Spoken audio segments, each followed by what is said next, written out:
بسم اللہ الرحمن الرحیم۔ مکمل و مدلل مسائل نماز میں کپڑوں اور داڑھی پر ہاتھ پھیرنا۔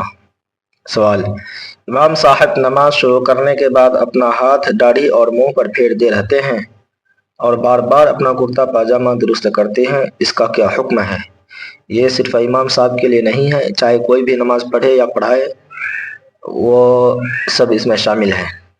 جواب: امام کو ایسی فضول حرکتوں سے احتراز کرنا چاہیے، ان سے نماز مکروہ ہوتی ہے اور عمل کثیر ہو کر نماز کے فساد کی بھی نوبت آ جاتی ہے، لہٰذا ایسے افعال عبث ہے۔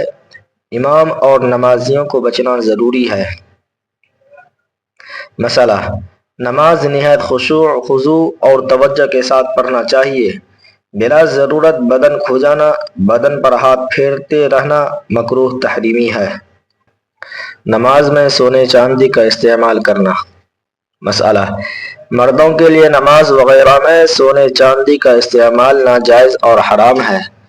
صرف 4.5 ماشا چاندی کی انگوٹھی پہننے کی گنجائش ہے، سونے کی ناجائز ہے۔